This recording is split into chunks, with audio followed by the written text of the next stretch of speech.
The moment Kathy Reid realized her engagement was already over, she wasn't at home or in private. She was standing under crystal chandeliers at the Harrington corporate gala, watching her fiancé Evan Reid smile like she didn't exist. Olivia Brooks will be leading my next chapter, Evan said smoothly to a room full of executives, his hand resting comfortably at the woman's lower back. Not Kathy's. Not anymore. Kathy's champagne stayed untouched. Her name wasn't mentioned, not once, not even as a memory. Just a shadow Evan had already outgrown in front of everyone who mattered. And when Olivia finally looked at her, it wasn't confusion, it was recognition, like she had already studied her replacement. Then Kathy's phone lit up. One notification. Access to Evan's apartment revoked. And just like that, love ended without permission. If you were Kathy in that moment, would you have stayed silent or walked out before the humiliation could cut deeper? Share your thoughts below. I want to hear how you would have survived this. Kathy Reid didn't remember how she got out of the Harrington Gala. One moment she was standing beneath golden chandeliers, watching her entire future quietly erased in front of senior executives. The next, she was outside in the cold Chicago air, her heels clicking against the marble steps as the city moved on like nothing had happened. Inside her purse, her phone kept lighting up. Access revoked, shared account removed, apartment permissions updated. Each notification felt less like information and more like a deliberate act of erasure, carefully timed, clinically executed. Evan Reid wasn't just ending a relationship, he was deleting her from his life with corporate precision. Kathy sat in a black car she didn't remember ordering and stared at her reflection in the window. Her face looked the same, calm, composed, almost unreal. But inside, something was breaking in slow motion, because what hurt the most wasn't the breakup. It was how rehearsed it had felt. 3 weeks earlier, she had still believed they were simply busy. Evan had always been ambitious. That was part of what she admired about him. When they first met, he was building himself from nothing. Late nights in a small downtown office, cheap coffee-tired eyes that still looked at her like she was home. Back then, Kathy believed love was something you protected by supporting it, so she supported everything. She edited his pitch decks at midnight. She listened to his frustrations when promotions didn't come fast enough. She celebrated every small win like it was hers too. And somewhere along the way, she stopped noticing that she was the only one still celebrating. The first real shift had been subtle. Evan started mentioning names she didn't recognize. Olivia from corporate strategy thinks this approach is outdated. Olivia said investors respond better to aggressive positioning. Olivia understands how this industry actually works. At first, Kathy assumed Olivia Brooks was just another colleague. Then Olivia's name stopped being just a name. It became a presence, a standard, a comparison, a replacement in progress. One evening, Kathy had cooked dinner for Evan, something simple, something warm, something that used to matter. He came home late, loosening his tie without looking at her. "Sorry," he said. Board call ran long. She smiled anyway. "I kept it warm." But Evan didn't sit immediately. Instead, he checked his phone, scrolling through messages that made his expression sharpen. "Olivia says the acquisition team is pushing harder than expected," he muttered. Kathy paused. "Do you ever feel like you're always chasing something?" That was the moment he looked at her properly. Not lovingly, not angrily, analytically, like she was a variable in a decision he was no longer emotionally invested in. "I'm building something bigger than us," he said finally. "Us," as if it was already theoretical. After that night, Evan began disappearing emotionally before he ever disappeared physically. He stopped sharing small details, stopped asking about her day, stopped sitting close when they watched TV. Kathy told herself it was stress, but stress doesn't make someone stop seeing you. People do. The truth arrived in fragments. A cancelled dinner that turned into a strategy meeting, a voicemail that cut off mid-sentence when Evan realized she had picked up, and Olivia Brooks always mentioned, never explained, became a ghost that slowly took up more space in their relationship than Kathy ever had. Until one night, Kathy overheard something she was never meant to hear. Evan's voice low and unguarded through the half-closed door of his home office. "She's stability," he said. A pause, then colder, sharper. "But Olivia is trajectory." Kathy stood frozen in the hallway. Stability, as if she was furniture, as if love had become a category he had already downgraded. That night she didn't confront him.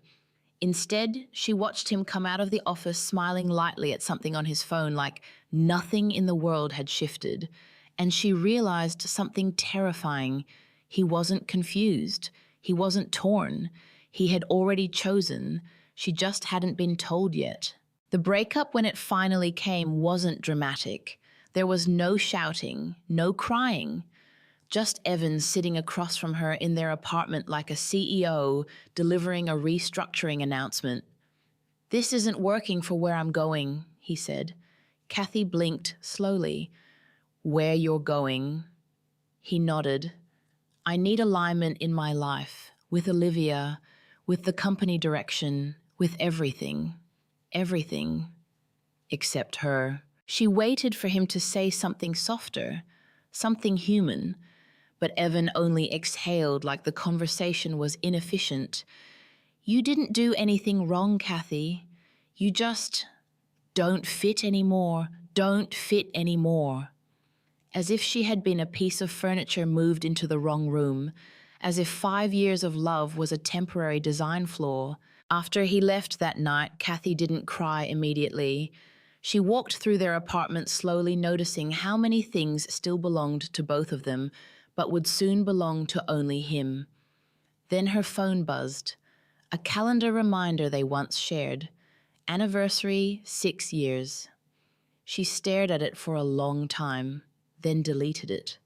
Not because she was strong, but because she knew Evan already had. The next morning she went to work on autopilot, smiled when she needed to, spoke when spoken to, functioned like nothing inside her was collapsing. But during lunch, her phone lit up again. A message from an unknown number. "You should stop pretending you didn't see this coming." No name, no explanation, just truth delivered like a knife already inside her chest. Kathy didn't reply. She didn't need to, because deep down she already knew who it was about. Olivia, or someone connected to Olivia, or worse, someone who had been watching the entire ending unfold before Kathy was even invited to witness it. That afternoon, her apartment access was revoked, not by Evan directly, but through system update logs she could trace back to his account. Clean, efficient, final, like she had never lived there at all. Kathy sat in her office parking lot for a long time that evening. Her reflection stared back at her from the dark windshield. And for the first time, she didn't ask why she wasn't enough. She asked something else. Not louder, not dramatic, just dangerously calm. If I was so easy to remove, who am I going to become when they regret it? And somewhere across the city, Evan Reid was already telling Olivia Brooks about next steps, not knowing that Kathy Reid wasn't the kind of woman who stayed deleted. She was the kind who rebuilt herself, quietly, and remembered everything. The breakup never officially happened in public. That was the part that made it worse. There was no announcement, no clear ending, no moment where Kathy Reid could point to the world and say, "This is when I was discarded." Instead, Evan Reid simply stopped including her in his future while still expecting her to quietly disappear from it. And in corporate America, silence was often more final than words.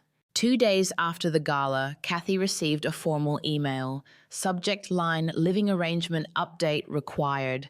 It wasn't from Evan, it was from his legal assistant. That detail alone told her everything she needed to know. Evan wasn't just moving on emotionally, he was delegating her exit like a business process. When Kathy arrived at the apartment that evening, Evan was already packing. Not dramatically, not angrily, methodically, like he was preparing for a work trip, not dismantling a shared life. A suitcase lay open on the bed, folded shirts stacked with precision, documents aligned in a neat folder. Kathy stood in the doorway for a long moment before speaking. "So, this is it?" she asked quietly. Evan didn't look up immediately. "This is the most efficient way to handle it." Efficient.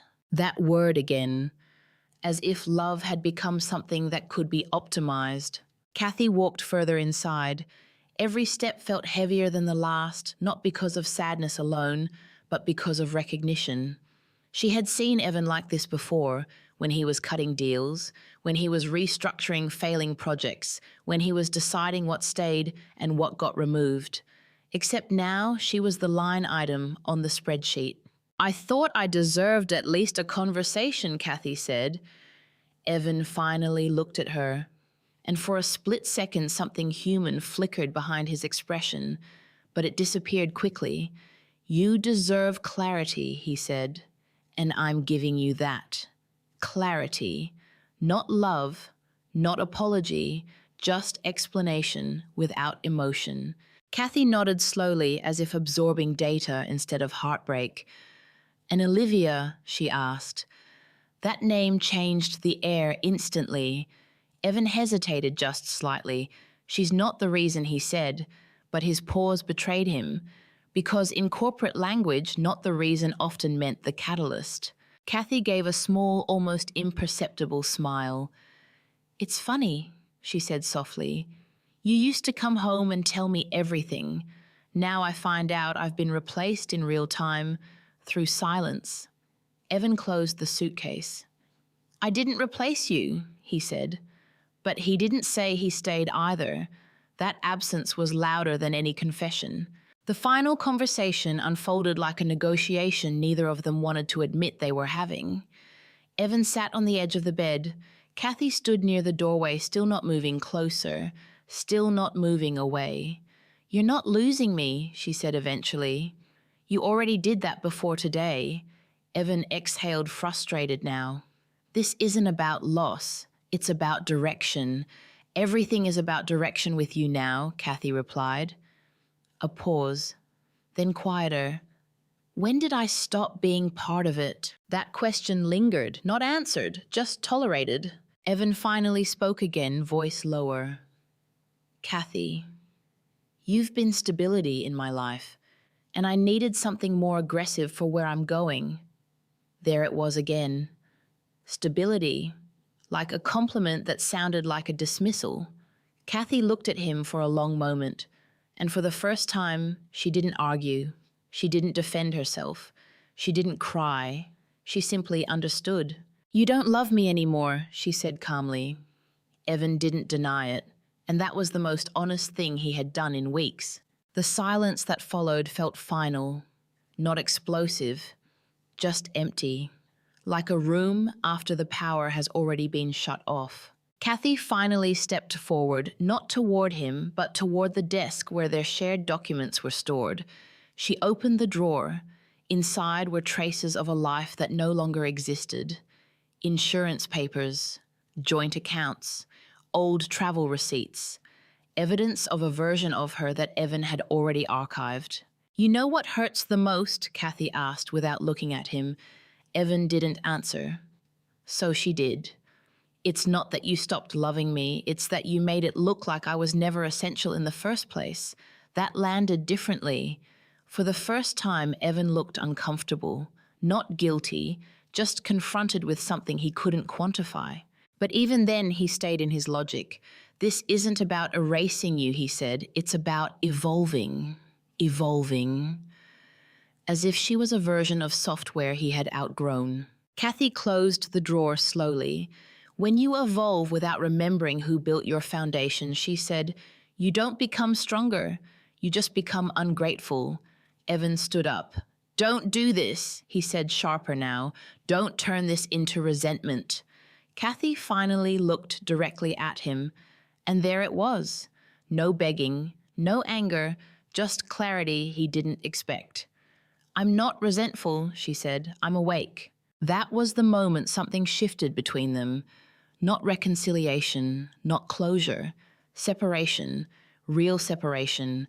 Not legal, not logistical, emotional. Evan grabbed his coat. "I think it's better if I go," he said. Kathy nodded once. "Yeah," she replied. "It is." He paused at the door, as if waiting for something regret, collapse, emotion, anything that would confirm she still revolved around him. But Kathy didn't move, didn't chase, didn't break.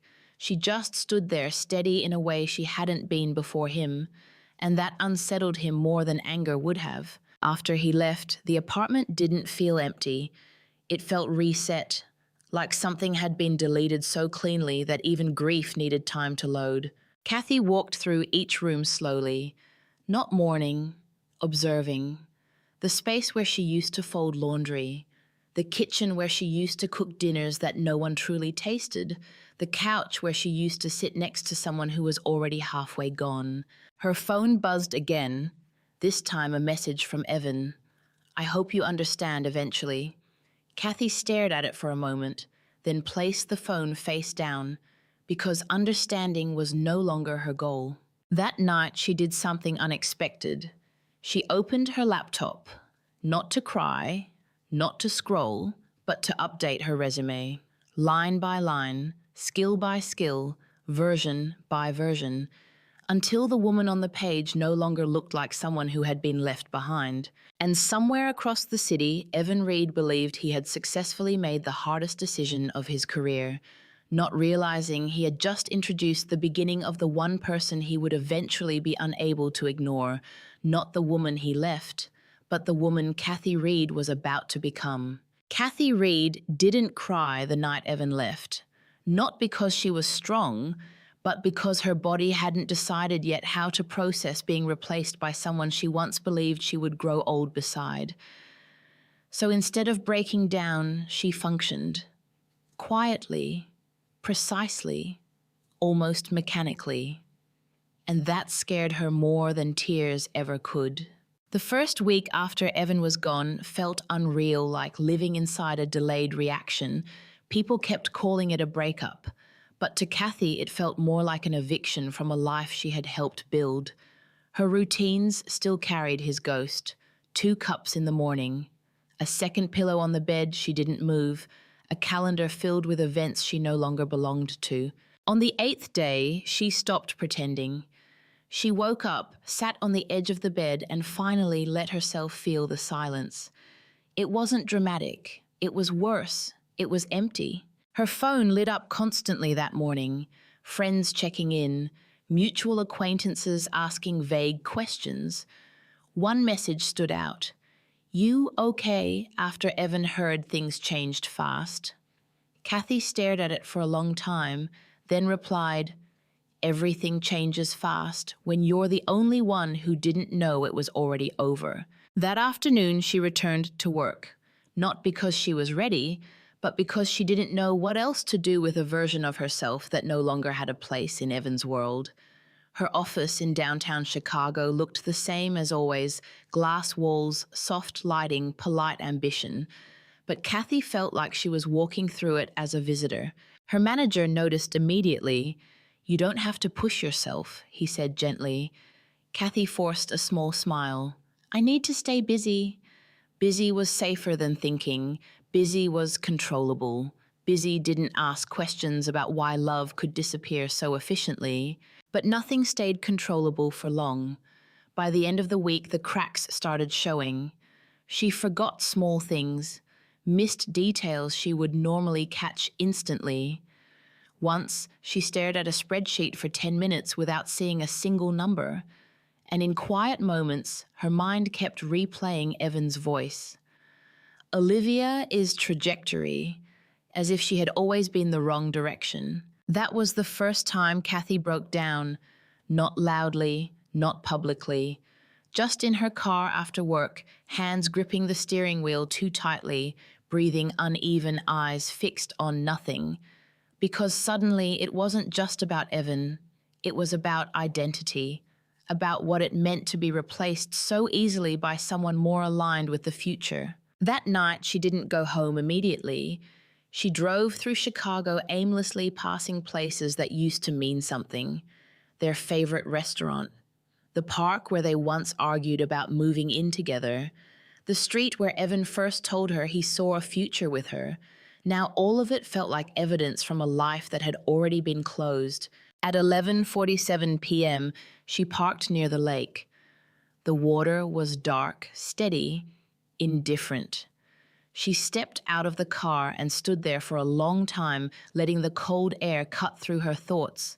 For the first time, she asked herself a question she had avoided since the breakup. Who am I without him? Not why did he leave, not what did I do wrong, but who she was when no one was measuring her against someone else. The answer didn't come. Only silence did. But something else followed that silence. Anger. Not explosive anger. Controlled anger. The kind that doesn't destroy everything, just rebuilds differently. The next morning, Kathy made a decision. She didn't tell anyone. She didn't announce a change. She simply started acting like her life belonged to her again. She began small, cleaning her apartment, removing things that didn't represent her anymore. Old photos, unused gifts, the second pillow. Each item felt like a version of herself she was finally letting go of, not because it was easy, but because it was necessary. Then came the harder step, rewriting her professional identity. For years, Kathy had been the supportive one, the reliable one, the person behind stronger personalities, the one who made other people's success possible. Now she opened her laptop and started rewriting everything, not exaggerating, not pretending, just finally acknowledging what she had always done and realizing how invisible it had been. 3 days later, she received an email. Subject line, Executive Development Opportunity.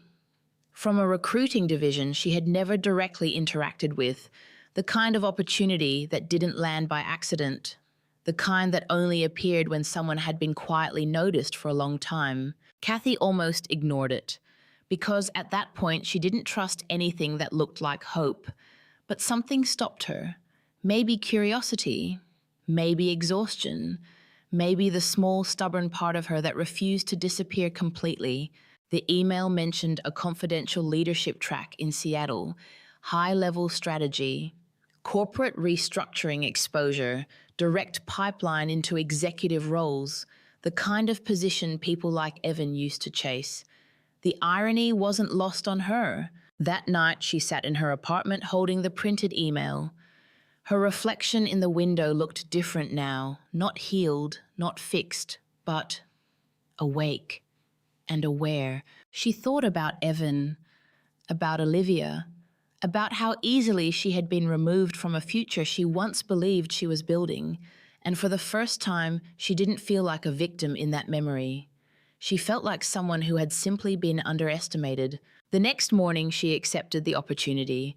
No celebration, no emotional moment, just a quiet click, a decision that didn't feel like revenge, but like direction. And somewhere in Chicago, Evan Reid continued building his future, still convinced he had chosen correctly, still unaware that the woman he dismissed as stability was quietly stepping into a world where he would eventually have to measure himself against her, not the other way around. Kathy didn't know what Seattle would bring, but for the first time since Evan left, she wasn't asking what she had lost. She was asking what she was about to become. Seattle didn't feel like a fresh start when Kathy Reid arrived. It felt like being erased again, but this time on her own terms. The city was colder than Chicago in a different way, not emotionally sharp, but distant. Fog clung to the glass buildings like unfinished thoughts. Everything looked temporary, even the permanence. Kathy stood outside her new apartment building with a single suitcase and a job offer that still didn't feel real. No Evan, no shared history, no witnesses, just her. And the uncomfortable silence of a life no longer defined by someone else's decisions. The executive development program started immediately. No onboarding fluff, no soft introductions, just expectations.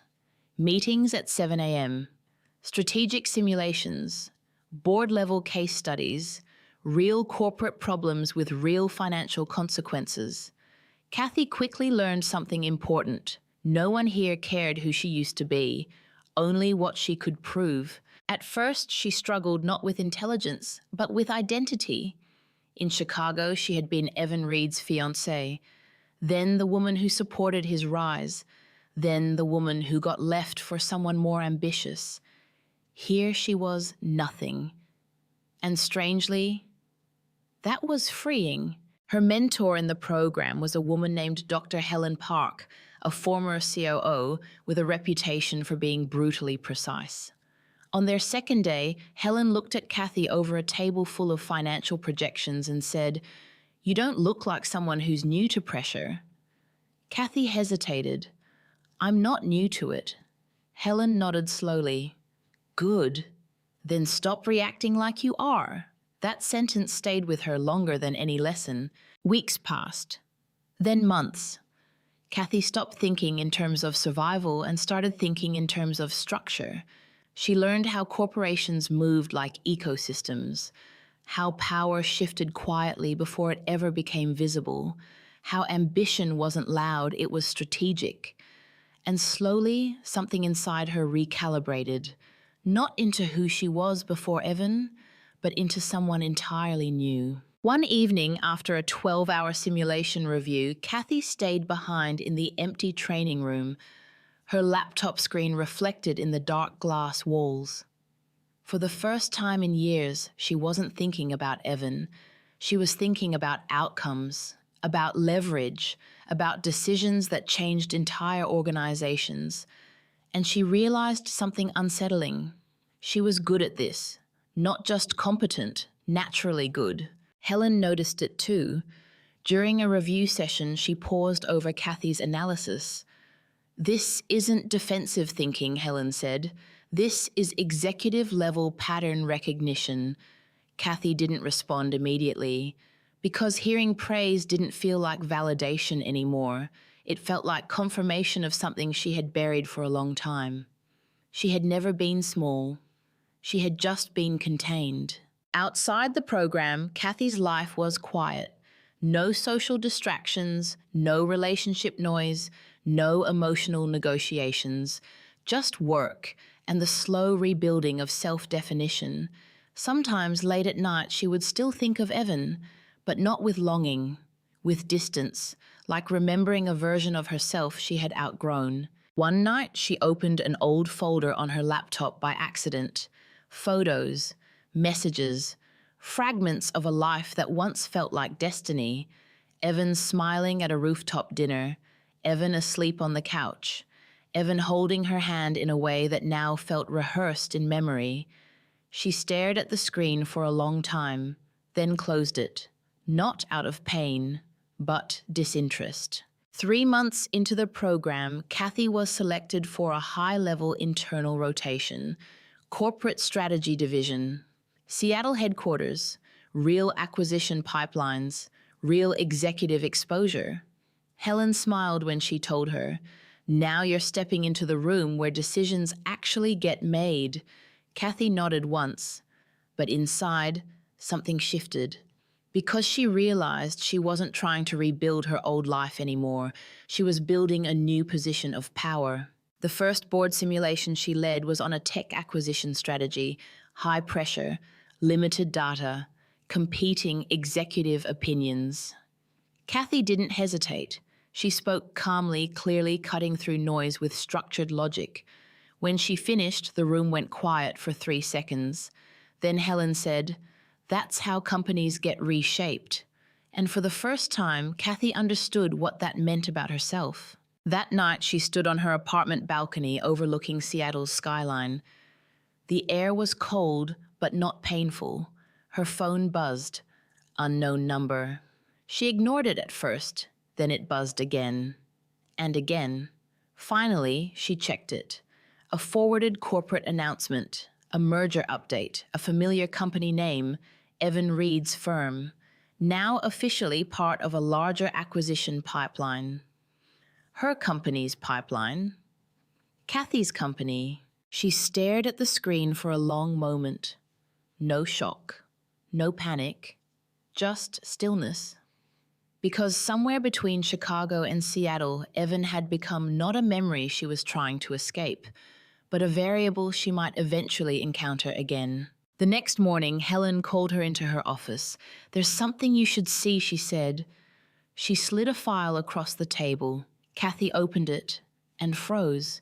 Executive candidate list, internal review cycle, departmental integration strategy, and one name sitting near the bottom of the list, Reid. Helen watched her carefully.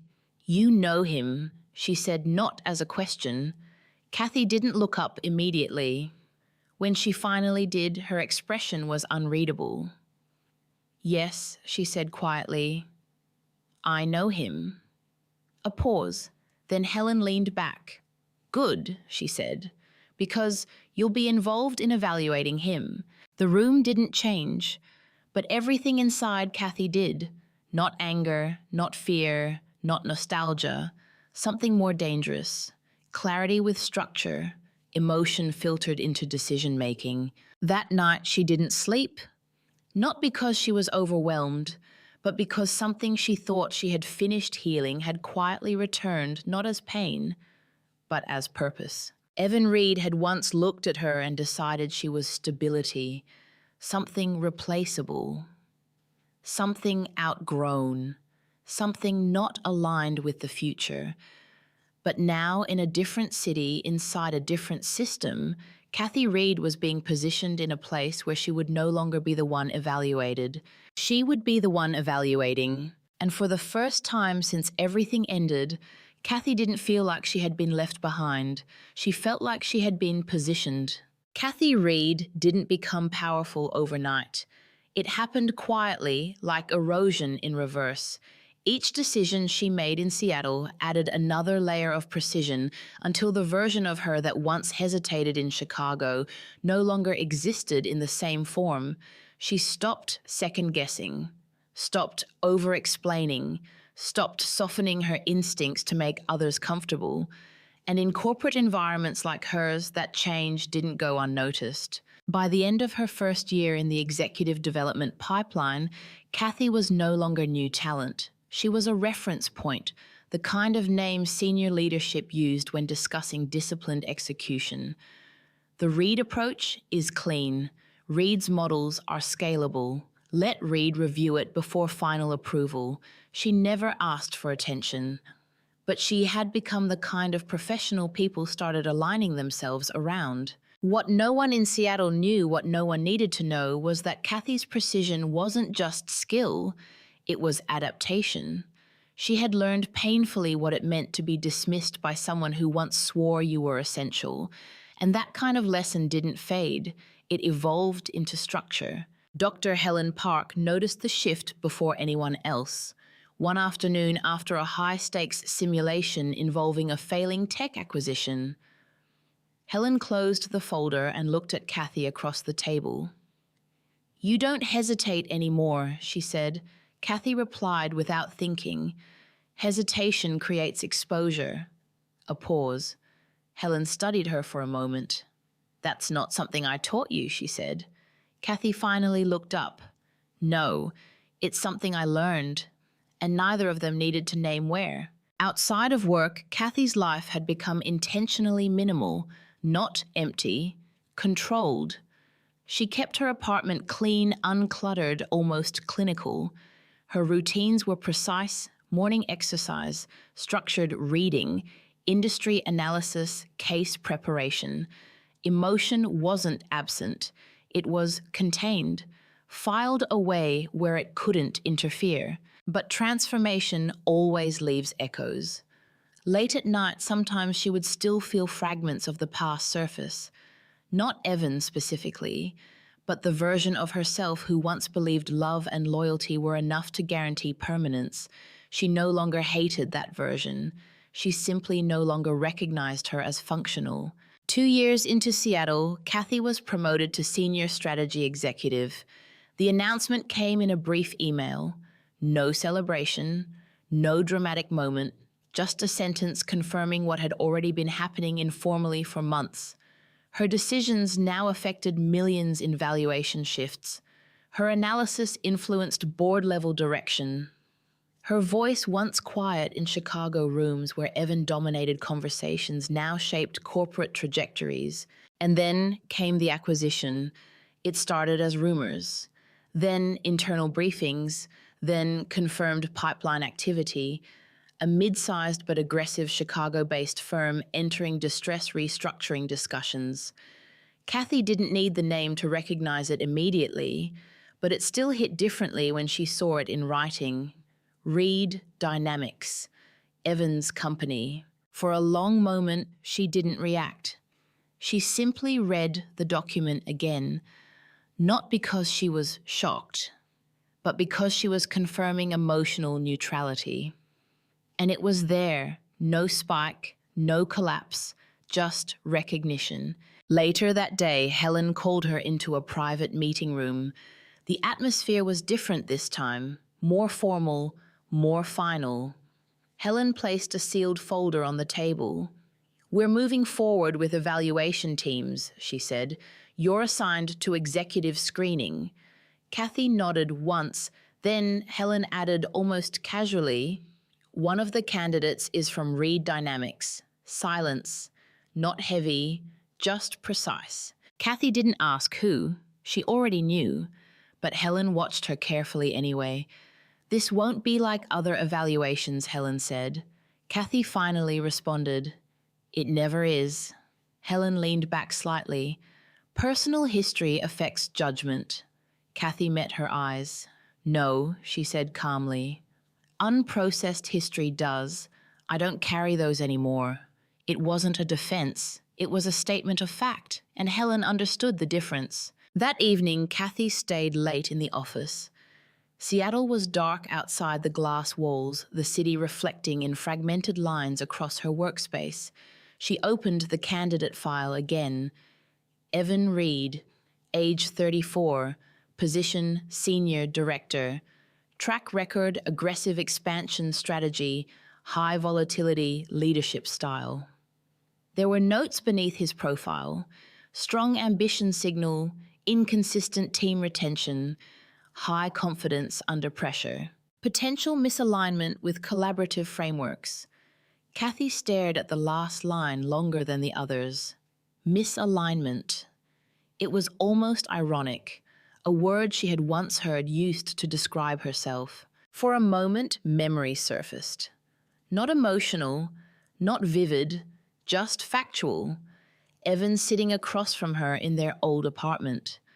"Your stability, Kathy, but I need trajectory." At the time, she had believed that meant she wasn't enough. Now she understood it differently. It meant he only valued what moved in one direction, his. Kathy closed the file, not out of anger, not out of avoidance, but because she didn't need to rehearse the past to prepare for the present. Over the next weeks, preparation began. Briefings, strategic reviews, behavioral analysis frameworks. Kathy studied Evan's company not as a personal history, but as a system. And systems she had learned always revealed patterns, expansion decisions, risk tolerance, leadership dependencies. She wasn't studying him, she was studying structure. That distinction mattered. One evening, when Helen joined her in the strategy lab, "You're unusually quiet about this assignment," she observed. Kathy didn't look up from her screen. "It's not unusual. It's structured." Helen smiled faintly. "That's not what I meant." A pause. Then Kathy finally leaned back. "I don't feel anything unpredictable," she said. Helen studied her for a moment. "That's dangerous," she replied. Kathy tilted her head slightly. "Why?" "Because most people confuse neutrality with absence," Helen said. "But neutrality can also mean control." Kathy didn't respond, because Helen wasn't wrong. That night, as she walked home through Seattle's quiet streets, Kathy thought about what control actually meant. It wasn't suppression, it wasn't detachment, it was clarity without interference. And for the first time, she understood that what she had built wasn't emotional distance, it was authority over emotional disruption. Back in Chicago, Evan Reid was preparing for a future he believed was still expanding. He had no idea that the woman he once labeled as not aligned with trajectory was now part of the system evaluating whether his trajectory continued at all, not as an ex-fiancé, not as a memory, but as a decision maker. And in Seattle, Kathy Reid stood at the edge of something she didn't yet name, not revenge, not reconciliation, something far more controlled, a professional reckoning that no longer required emotion to be effective, only accuracy. She closed her apartment door that night, turned off the lights, and sat in silence, not thinking about Evan, not thinking about the past, only about the meeting that would come, and the version of herself who would walk into it without hesitation. The first time Kathy Reid saw Evan Reid's name inside the executive screening file, she didn't react immediately. That was what unsettled her most. Not the memories, not the betrayal, not even the irony, just the absence of chaos. 5 years ago, seeing his name on her phone had been enough to shift her entire emotional state. Now it sat on a polished conference table in Seattle beneath a corporate header and a valuation report reduced to black text on white paper.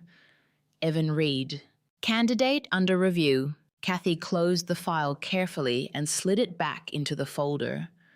Outside the 32nd floor windows, Seattle was drowned in rain and silver light. The skyline looked distant, blurred at the edges, like a memory refusing to fully disappear. Behind her, voices moved through the hallway. Executives, associates, people chasing outcomes. No one knew that the man under evaluation had once shared a bed, a future and a version of her she no longer recognized. And Kathy intended to keep it that way.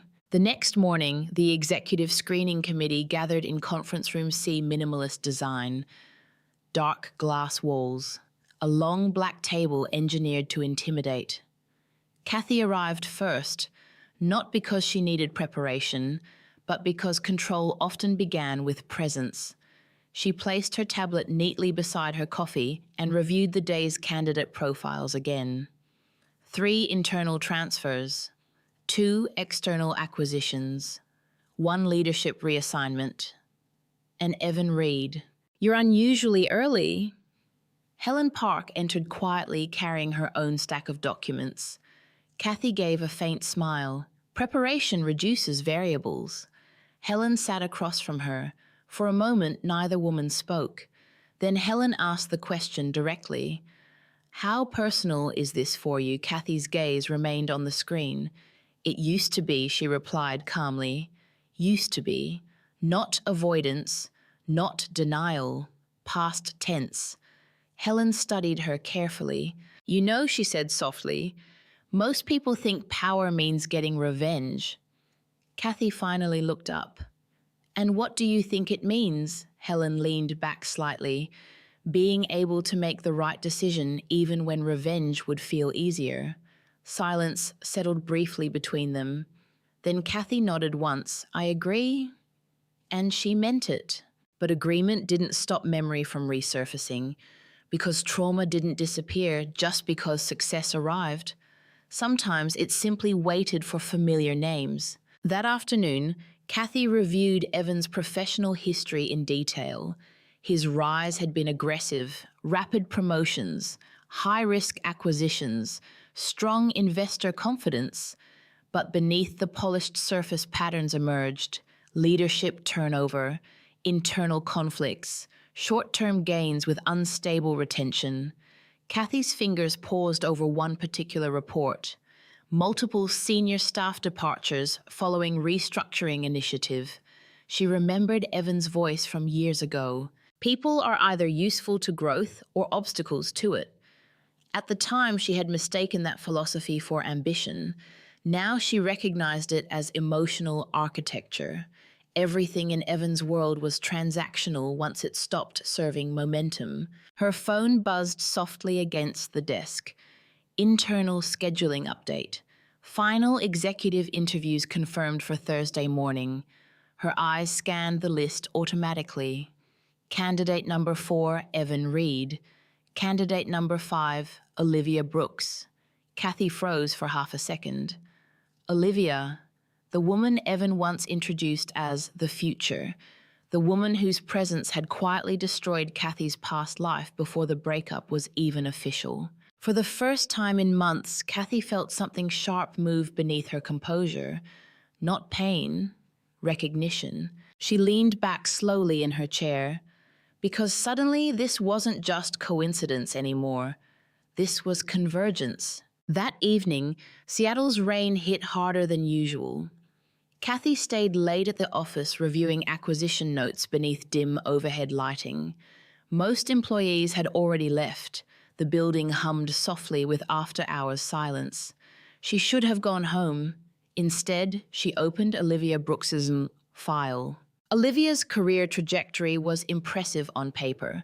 Strategic communications, corporate expansion consultings, executive networking influence.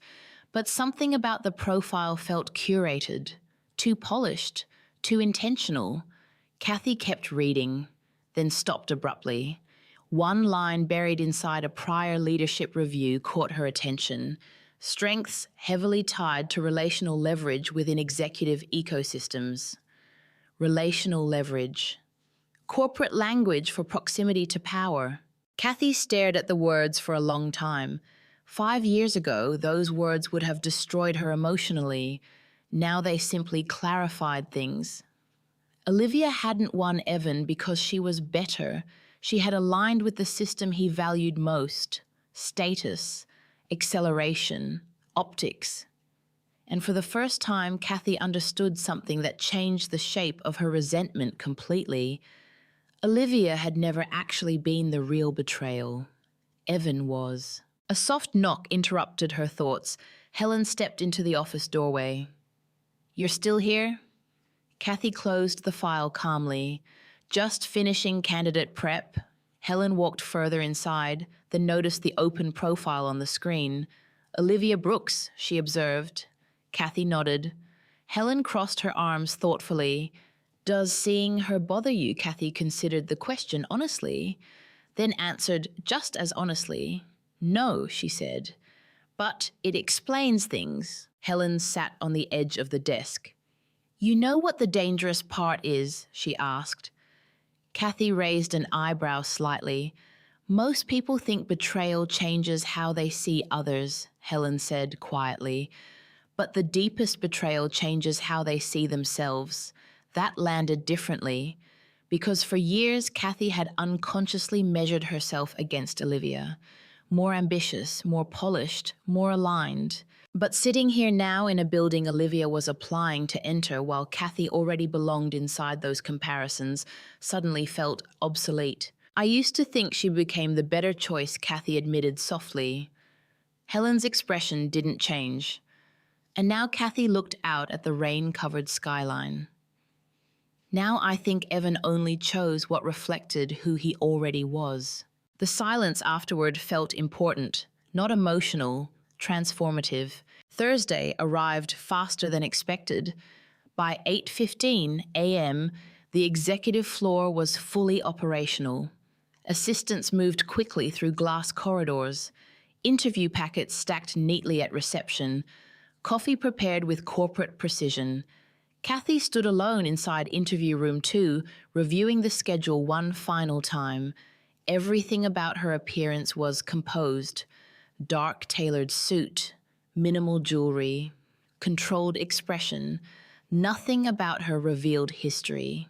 A soft knock sounded at the door. An assistant stepped inside. First candidate arriving in 5 minutes. Kathy nodded. The assistant hesitated briefly before adding, "Evan Reid checked in downstairs." The room became very still. Not dramatically, just internally. 5 years ago, Kathy would have panicked. To Dawn, she simply placed the file down carefully and straightened the papers in front of her, not because she needed organization, because ritual created control. Outside the glass walls, footsteps approached, deep, measured, confident, familiar. And suddenly, Kathy understood something terrifyingly clear.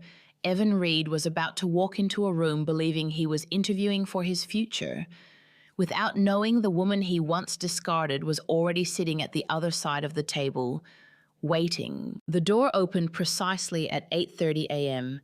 Kathy Reid didn't look up immediately. That was intentional. In executive interviews, silence often revealed more than questions did. People rushed to fill it. They exposed themselves trying to appear comfortable.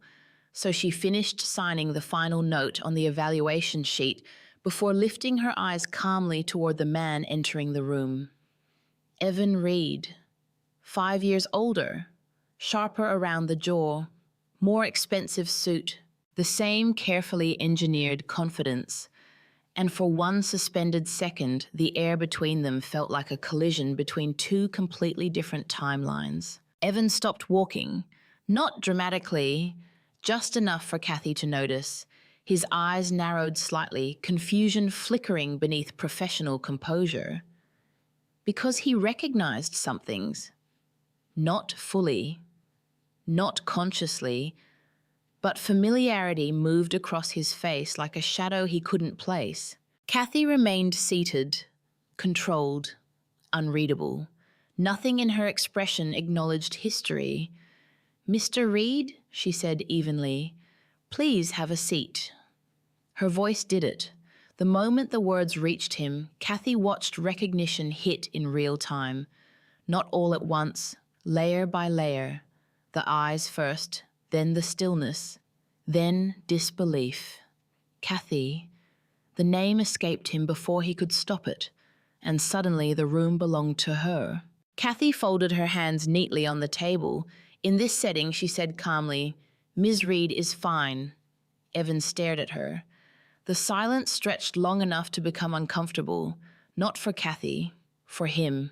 5 years ago, Evan had been the composed one during difficult conversations, the controlled one, the emotionally detached strategist who always knew where the power sat. Now Kathy watched that certainty fracture in tiny, almost invisible ways. His posture shifted, his breathing changed, his confidence recalibrated, because this wasn't how he imagined seeing her again, not in a glass executive tower, not seated across from him, not holding influence over his future. "You work here?" he asked finally. Kathy glanced down at the evaluation file briefly. "I do." Still calm, still measured, no bitterness. And somehow that unsettled him more. Evan slowly sat down. For the first time since entering the room, he actually looked at her carefully. Not the version he remembered, the version in front of him now. The soft edges were gone. Kathy still carried elegance, but it had sharpened into authority. Her calm no longer felt accommodating, it felt intentional. And Evan realized something he hadn't prepared for. She no longer looked like someone waiting to be chosen. "I didn't know you were in Seattle," he said. Kathy met his eyes briefly. "There's probably a lot you don't know about me anymore." The line landed softly, but directly. For a moment, neither spoke. Outside the glass walls, assistants moved through corridors carrying coffee and briefing packets, unaware that an emotional earthquake was unfolding inside interview room 2. Kathy opened the file. "Let's begin. Professional, clean, final."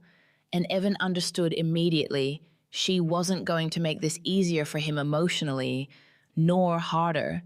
She was simply going to treat him like everyone else, which somehow felt worse. The interview started formally. Leadership philosophy, acquisition management, organizational restructuring. Evan answered smoothly, at first falling back into the executive persona that had carried him through years of corporate advancement. But Kathy noticed everything. The rehearsed confidence, the strategic phrasing, the way he subtly redirected responsibility when discussing failed initiatives. She had once loved this man deeply. Now she analyzed him like a system. Your retention numbers dropped significantly after the Midwest expansion, Kathy noted calmly. Evan adjusted slightly in his chair. Necessary restructuring creates instability initially. Kathy nodded once. And yet the instability appears concentrated around senior collaborative staff. A pause. Then, why do you think high-performing teams stop trusting your leadership long-term? The question hit harder than the others. Not because it was aggressive, because it was accurate. Evan looked at her carefully now, not as an ex-fiancé, as a threat, no worse, as someone who could actually see him clearly. You've changed, he said quietly. Kathy didn't react. People usually do after 5 years. Another pause. Then she returned to the file. Tell me about your conflict management approach.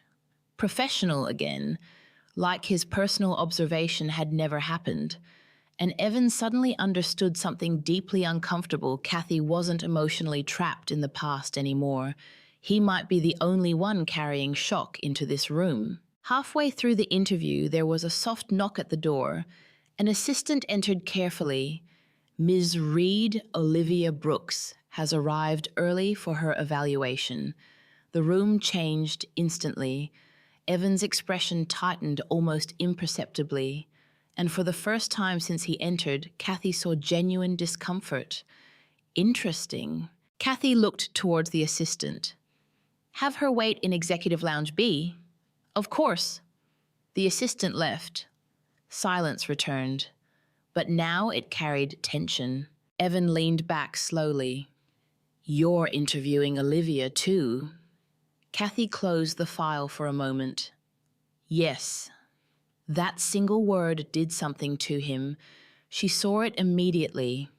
Because suddenly Evan was no longer navigating a professional interview.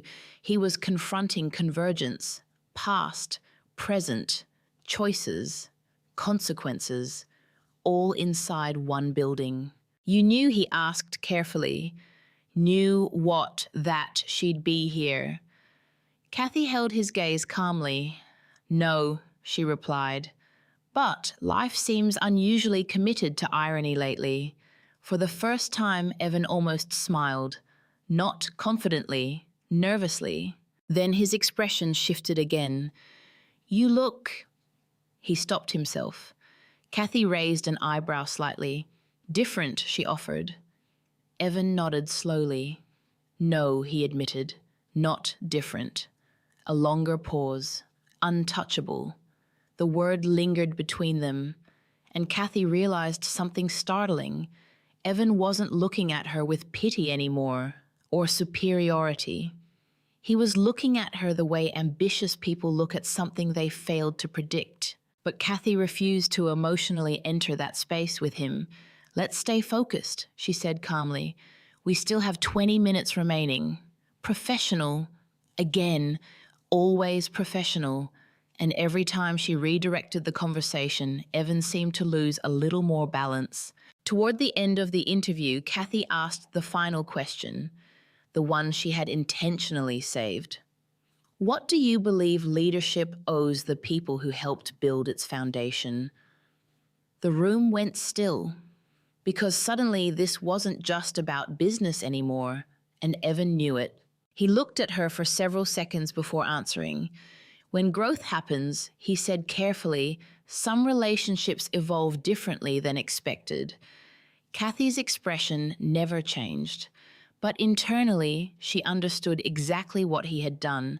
He still framed abandonment as evolution, still translated emotional damage into strategic language, still believed ambition justified collateral damage. Kathy closed the folder slowly. That will be all for today. Evan didn't move immediately. You really built all this? He asked, quietly glancing around the executive office floor beyond the glass. Kathy stood smoothly. No, she replied. Then, after a beat, I built myself. This came after. And that sentence hit harder than rejection ever could. Evan finally stood. For the first time in years, Kathy saw uncertainty in him, real uncertainty. As he reached the door, he paused. "Kathy, Ms. Reid," she corrected gently. He stopped, then nodded once, and walked out. The door closed softly behind him. Kathy remained standing in silence. Her pulse was steady, her breathing controlled. But beneath all of it, one truth settled heavily into place. 5 years ago, Evan Reid had looked at her and seen someone not ambitious enough for his future. Today, he walked out of a room where that same woman had evaluated whether he deserved access to hers. And down the hallway, Olivia Brooks was waiting next. The moment Evan Reid stepped out of interview room 2, he stopped in the hallway and exhaled slowly, like a man trying to recover from impact, without admitting he'd been hit. Because nothing about that meeting had unfolded the way he expected. Not Kathy, not her position, not the terrifying calmness in her eyes, most of all, not the realization that she no longer seemed emotionally reachable. Inside the room, Kathy Reid remained standing for several seconds after the door closed, not shaken, not triumphant, just still.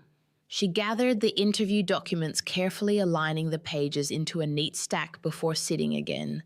Control was ritual now, and rituals prevented old emotions from reclaiming space they no longer owned. A soft knock interrupted the silence.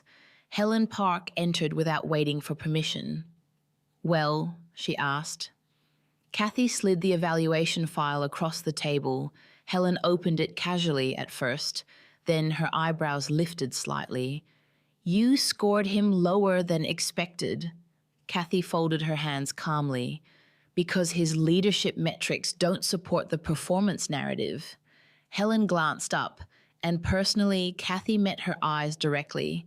Personally doesn't improve retention numbers. A faint smile touched Helen's face. Not amusement, respect. But after Helen left, Kathy sat alone again, staring at the skyline beyond the glass. And for the first time since seeing Evan, exhaustion crept in. Not emotional weakness, just the weight of confronting someone who once held the power to destroy her confidence and realizing he no longer did. That kind of realization changed a person permanently. Meanwhile, downstairs in Executive Lounge, Olivia Brooks crossed one leg over the other and checked her reflection in the dark screen of her phone. Perfect posture, perfect makeup, perfect composure. But beneath the polished exterior, irritation simmered quietly. Because Evan had just come out of the interview looking unsettled. And Evan Reid hated looking unsettled. When he finally walked into the lounge, Olivia immediately stood. "What happened?" she asked. Evan loosened his tie slightly. "Nothing." Olivia narrowed her eyes. "You only say nothing when something matters." He looked away briefly, then said the one thing she wasn't expecting. The interviewer was Kathy. Silence, real silence. Olivia blinked once. Kathy Reid. Evan nodded. For a moment, Olivia's entire expression changed, not with guilt, but calculation. Because suddenly the past she thought had been discarded was sitting inside the company evaluating both of them. And worse, she was powerful there. "You never told me she worked here," Olivia said carefully. "I didn't know." That answer bothered Olivia more than she expected, because Evan Reid was the kind of man who always tracked relevant threats, and Kathy Reid had clearly become one. "What was she like?" Olivia asked. Evan gave a short laugh without humor. "Nothing like before." Before? Olivia studied him carefully now, because the tone in his voice carried something unfamiliar. Not anger, not nostalgia, respect. And that irritated her instantly. "She's still upset about what happened?" Olivia asked casually. Evan looked at her sharply. "No," he said quietly. That answer unsettled him too, because Kathy not being emotional about the past somehow felt more powerful than if she had hated him. Upstairs, Kathy reviewed the next file. Olivia Brooks. candidate profile glowing softly on the tablet screen. Kathy studied the details with detached professionalism, achievements, connections, corporate influence pathways. Everything about Olivia's career reinforced what Kathy had finally understood years too late. Olivia wasn't chosen because she was emotionally deeper. She was chosen because she reflected the version of success Evan wanted beside him. Strategic, polished, ambitious in visible ways, the kind of woman who looked impressive standing next to power. But now Kathy wondered something else.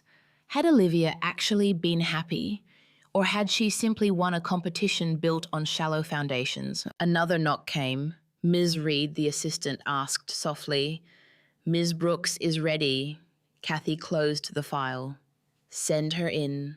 When Olivia entered the room, the atmosphere changed instantly. Not because she was louder than Kathy, but because Olivia carried energy designed to dominate spaces before conversations even began. Elegant cream-colored suit, controlled smile, sharp eyes. And the second she saw Kathy seated at the table, recognition flashed openly across her face. For one suspended moment, neither woman spoke. 5 years earlier, Olivia Brooks had stood beside Evan Reid while Kathy's relationship collapsed publicly beneath crystal chandeliers. Now they stood in entirely different positions, and both women knew it. Olivia recovered first. "Well," she said smoothly, stepping forward, "this is unexpected." Kathy gestured calmly toward the chair. "Please sit. Professional, neutral, untouchable." And Olivia noticed immediately. As she sat down, Olivia studied Kathy carefully. Not the old Kathy, not the woman Evan outgrew, this version. The woman sitting across from her now looked composed in a way that couldn't be faked, not emotionally cold, emotionally disciplined. And suddenly Olivia understood something deeply uncomfortable. Kathy Reid had become the kind of woman executive systems protected naturally, not because she demanded attention, but because competence made her impossible to dismiss. "You look good," Olivia said lightly. Kathy opened the evaluation folder. "Thank you." No reciprocal compliment, no emotional engagement, just acknowledgement. And somehow that made Olivia feel off balance immediately. The interview began. Leadership communication, strategic positioning, team integration frameworks. Olivia answered confidently, smoothly, navigating executive language. But Kathy noticed something interesting. Olivia's answers were highly adaptive, not rooted. She excelled at reading environments and aligning herself accordingly. Useful skill, dangerous foundation. Halfway through the interview, Kathy asked quietly, "How do you maintain authenticity in high-performance environments?" Olivia smiled faintly. "In business, authenticity is often less important than adaptability." Kathy wrote something down calmly, and for reasons Olivia couldn't explain, that made her nervous. Then came the moment neither woman had fully prepared for. Olivia leaned back slightly and said, "You know, Evan was shocked to see you." Kathy's pen paused briefly. "Only briefly. This interview concerns your candidacy, Ms. Brooks." Olivia tilted her head. "So formal." Kathy looked up finally. "Yes." The air tightened. Olivia crossed her arms slowly. "You really changed." Kathy met her gaze evenly. "So did you."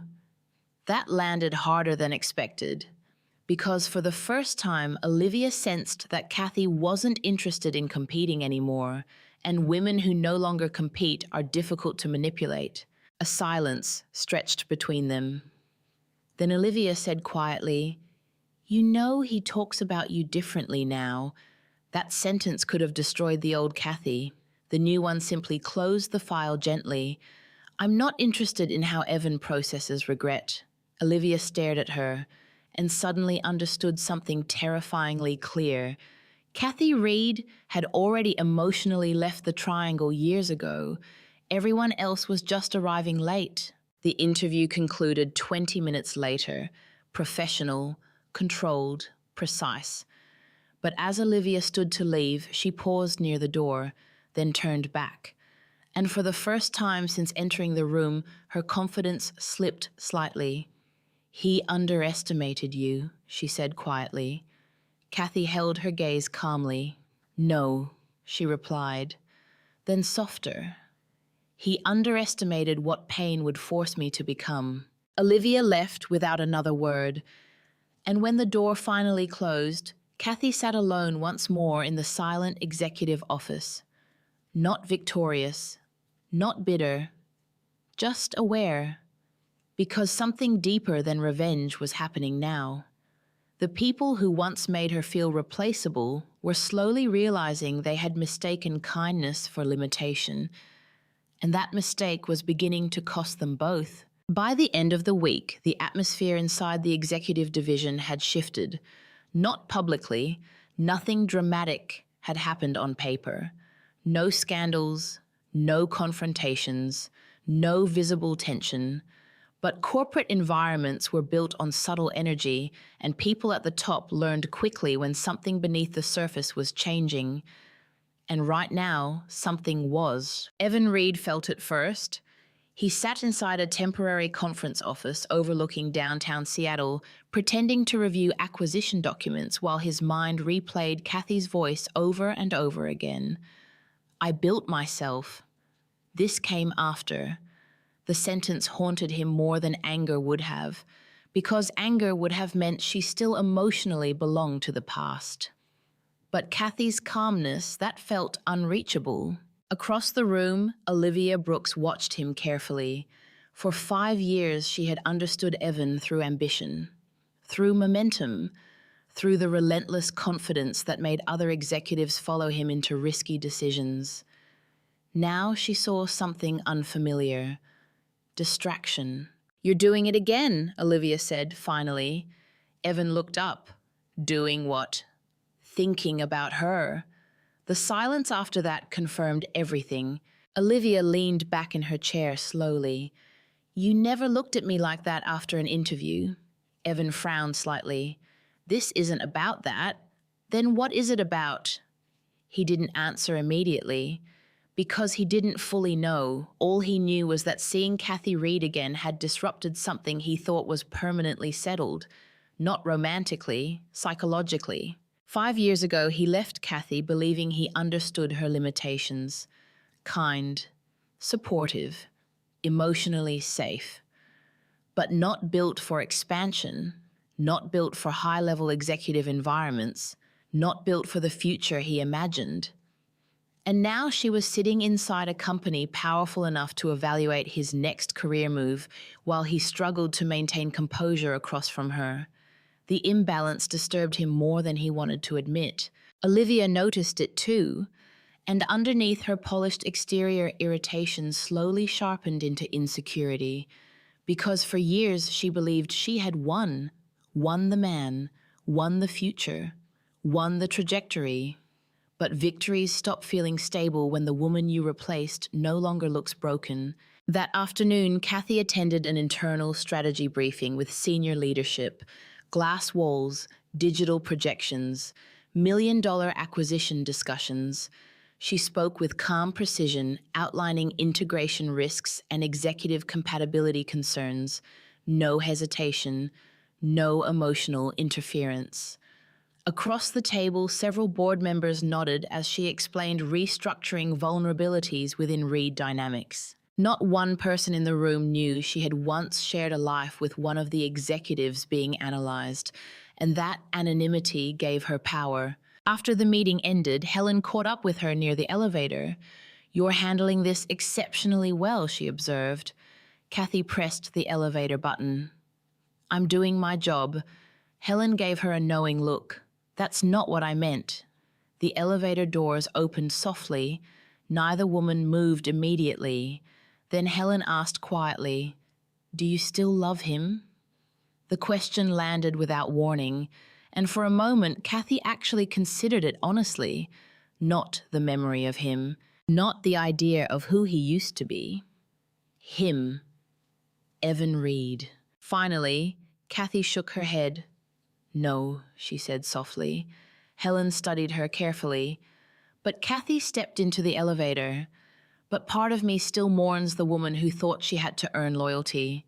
The doors closed, and Helen remained standing outside, thoughtful and silent. That evening, Kathy stayed late again. Not because she needed extra work, because solitude had become clarity. Seattle's skyline reflected across the office windows while she reviewed leadership compatibility reports. Then her phone buzzed unexpectedly. Unknown number. She almost ignored it, but something told her not to. I think we should talk privately. No signature, but she knew immediately who sent it. Olivia. Kathy stared at the message for several seconds before locking the screen again. No response. Not yet. Because instinct told her this wasn't about apology, it was about instability. And unstable people always reached for clarity when power shifted away from them. Meanwhile, downstairs in the executive lounge, Olivia sat alone, nursing untouched coffee while watching rain streak against the glass windows. She hated this feeling. Not jealousy exactly, something more threatening. Comparison, because no matter how polished Olivia appeared externally, Kathy's presence carried something she couldn't imitate. Grounded authority, not performative ambition, not strategic charm, real internal stability. And suddenly, Olivia realized something deeply uncomfortable. Evan respected Kathy now in ways he never respected anyone else, including her. When Evan finally joined her, Olivia spoke before he could sit down. "You still think leaving her was the right choice?" Evan's jaw tightened slightly. "That's not a fair question." "Why?" Olivia asked quietly. "Because you're not sure anymore." He looked away toward the rain-covered skyline, and that silence answered everything. Olivia laughed softly, but there was no humor in it. "That's unbelievable." Evan frowned. "What is?" "She became successful, and suddenly you see her differently. That's not what this is, isn't it?" Her voice sharpened slightly now. "Because 5 years ago, you talked about Kathy like she was too soft for your future. Now you can barely focus when she walks into a room." Evan stood abruptly. "You're simplifying something you don't understand." Olivia looked up at him calmly. "No," she said. "I understand it perfectly." A pause. "You respected ambition until Kathy became more powerful than you expected." That line hit harder than Evan wanted to admit, because buried beneath all his rationalizations was an ugly truth he hadn't fully confronted. He had underestimated her. Completely. Upstairs, Kathy finally replied to Olivia's message. Not emotionally, not defensively, just one sentence. "Tomorrow, 7 p.m., Executive Terrace." The next day passed under heavy tension. Meetings continued, reports moved forward, evaluations progressed. But beneath the corporate rhythm, emotional fault lines deepened quietly, and everyone involved could feel it. At exactly 7 p.m., Kathy stepped onto the executive terrace overlooking Seattle's skyline. The city glowed beneath the rain-damp night, all silver reflections and distant headlights. Olivia was already there, elegant as always, composed as always. But tonight, the performance looked thinner. For several seconds, neither woman spoke. Then Olivia finally broke the silence. "You know what's funny?" she said quietly. Kathy waited.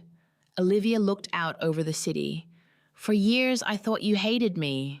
Kathy's expression remained calm. "I did," she admitted honestly. Olivia nodded slowly, almost relieved by the truth. And now a long silence followed. Then Kathy answered softly, "Now I think we were both standing too close to Evan to see him clearly." That changed everything, because Olivia had expected bitterness, competition, resentment, not understanding. And suddenly, the emotional architecture of the last 5 years began cracking in ways neither woman fully anticipated. Olivia turned toward her carefully. There are things you don't know about him, she said quietly. Kathy held her gaze. Then tell me. And for the first time since Seattle began pulling their lives back together, the woman Evan chose and the woman he left behind stood on the same side of the truth. The rain had stopped by the time Olivia Brooks began talking. Seattle's skyline shimmered beneath them glass towers, reflecting silver against the dark water below. The executive terrace was nearly empty now, the city quiet in the strange way only powerful places became after business hours. Kathy Reid stood across from Olivia without interrupting, not defensive, not emotional, just listening. And somehow that made Olivia more nervous than confrontation would have. For a long time, Olivia said carefully, I convinced myself Evan and I were different from what people assumed. Kathy stayed silent. Olivia gave a faint, humorless laugh. But eventually, you realize something uncomfortable about men like him. Her eyes shifted toward the skyline. They don't love peace, they love momentum. That sentence landed harder than Kathy expected, because deep down, she already knew it was true. 5 years ago, she had mistaken Evan's ambition for emotional depth. She thought his hunger meant passion. His intensity meant devotion. His drive meant purpose. But somewhere between Chicago and Seattle, Kathy had learned the difference between a man building a future and a man constantly chasing validation through achievement. Olivia leaned against the railing slightly. When he met me, she continued quietly, I thought I was special because he admired my ambition. Kathy finally spoke. He did admire it. Olivia nodded slowly. Yes, but only because it reflected him back to himself. Silence settled again, and for the first time, Kathy stopped seeing Olivia as the woman who stole her life. Instead, she saw another person who had entered Evan's orbit believing proximity meant importance. He talked about you a lot in the beginning, Olivia admitted. Kathy's expression didn't change. Not lovingly, Olivia added quickly, more like defensively. That interested Kathy. How Olivia hesitated, like he needed to justify leaving you. Something cold moved quietly through Kathy's chest. Not pain, recognition. Because people who leave cleanly don't spend years explaining their exits. Only people haunted by them do. Olivia continued carefully. At first, I believed everything he said, that you were too emotionally dependent, too comfortable, too resistant to growth. Kathy almost smiled at that, not because it was funny, because it sounded exactly like Evan, turning emotional abandonment into strategic language. But then, Olivia said softly, I started noticing something. Kathy waited. Olivia looked directly at her now. He talked about your kindness like it was weakness, while constantly searching for it in other people. That hit differently, because suddenly Kathy understood something she had never considered before. Evan didn't leave because kindness lacked value. He left because he mistook emotional safety for something permanently available. The wind moved gently across the terrace. Below them, Seattle traffic flowed in distant ribbons of light. And for the first time in years, Kathy felt something unexpected toward Olivia. Not forgiveness exactly, but perspective. What happened between you two? Kathy asked finally. Olivia laughed softly under her breath. You mean, besides the obvious, no, Kathy said calmly. I mean, after the version of the story everyone else sees. That question stripped away performance instantly. Olivia looked tired suddenly. Not physically, emotionally. At first, everything felt exciting, Olivia admitted. Corporate events, promotions, expansion plans, being the couple everyone envied. Kathy listened quietly, but eventually Olivia continued. I realized Evan only knew how to connect through achievement. A pause. If things slowed down emotionally, he got restless. Kathy's chest tightened slightly, because she remembered that version of him too, the impatience, the constant reaching. the inability to sit still inside emotional intimacy for long. Olivia looked down briefly before speaking again. You know what the worst part is? Kathy waited. He never cheated physically after you, Olivia said softly. Not really. That surprised her. Olivia noticed immediately, but emotionally she added, Evan is always searching for the next version of himself, and eventually everyone beside him becomes temporary. The truth settled heavily between them, not explosive, not dramatic, just devastating in its simplicity. Kathy realized then that Olivia had never truly won Evan. No one could, because Evan's loyalty wasn't rooted in people, it was rooted in motion. You still care about him, Kathy observed quietly.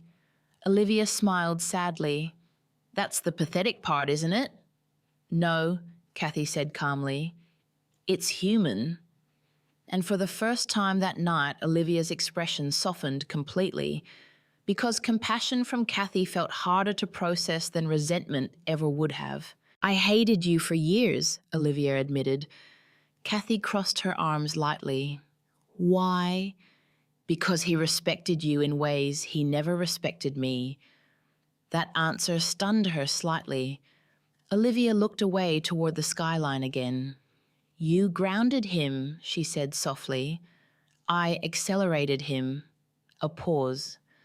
But acceleration isn't the same thing as love. Kathy felt something inside her shift permanently then, not because of Evan, because of herself. For years she had unconsciously compared her value to Olivia's ambition. Meanwhile, Olivia had spent years envying the emotional depth Evan lost when he abandoned Kathy, two women measuring themselves against each other, while the real problem sat elsewhere entirely. He's unraveling, you know, Olivia said suddenly. Kathy looked up. What do you mean?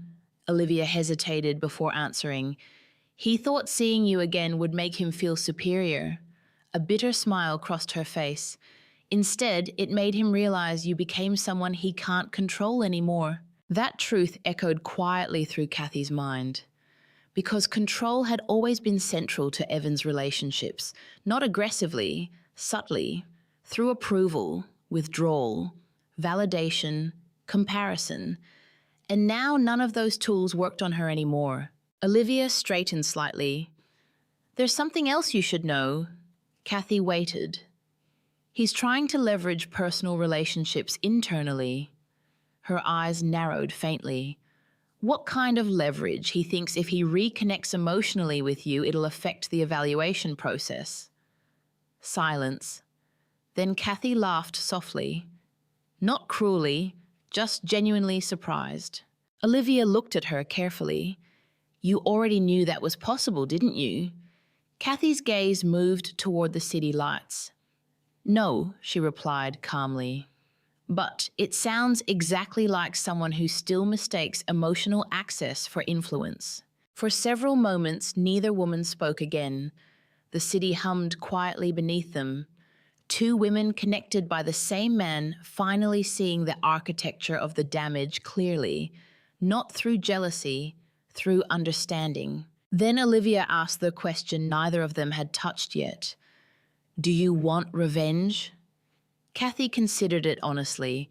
Years ago, the answer would have been immediate. Now it was more complicated. Finally, she shook her head.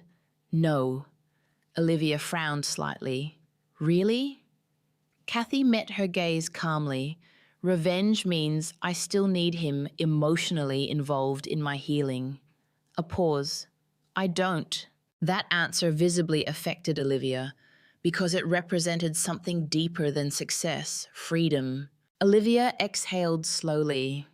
You know what scares him most now? Kathy raised an eyebrow slightly. What? Olivia's voice dropped almost to a whisper. That you became everything he respects, without needing him to become it. The words settled into the night air between them. Heavy, true, final. And for the first time since Evan Reid walked out of her life 5 years earlier, Kathy Reid no longer felt like the woman who had been left behind. She felt like the woman who survived long enough to finally understand what really happened. And somewhere across Seattle, Evan sat alone in his hotel suite, staring at the city lights, realizing something he could no longer deny.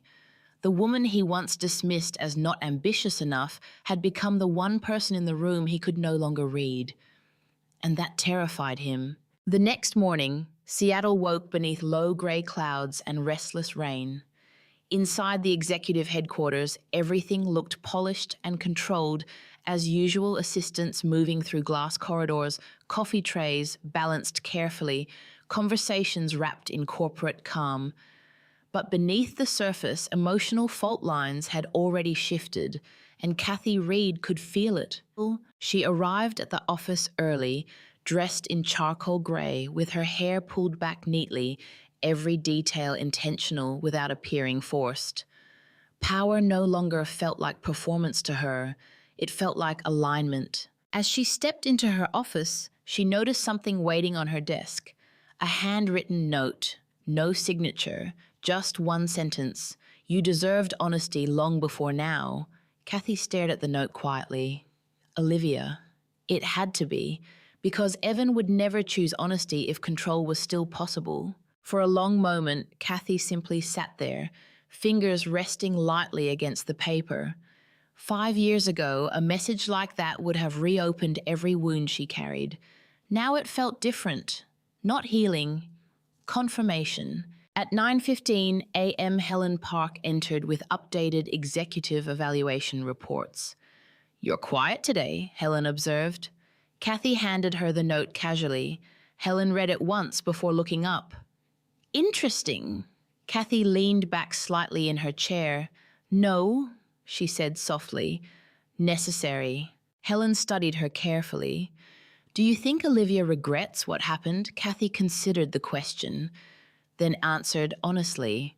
"I think Olivia regrets realizing too late that winning someone emotionally unavailable isn't actually winning." Helen nodded slowly. "That's a painful lesson." "Yes," Kathy replied, "but an important one." By midday, acquisition meetings intensified. Financial restructuring, leadership integration, departmental compatibility reviews. Kathy moved through each conversation with calm authority, discussing operational risks and executive evaluations while suppressing the strange emotional surrealism beneath it all. Because somewhere inside the endless corporate documents sat a simple truth no one else knew. The man who once made her question her worth was now waiting for strangers to decide whether he deserved access to their future. And Kathy was one of those strangers now. That realization should have felt satisfying. Instead, it felt clarifying. Later that afternoon, Kathy received a direct message from Evan. The first personal message in years. Not through lawyers, not through system notifications, not through accidental intersections, directly from him. "Can we talk privately just once?"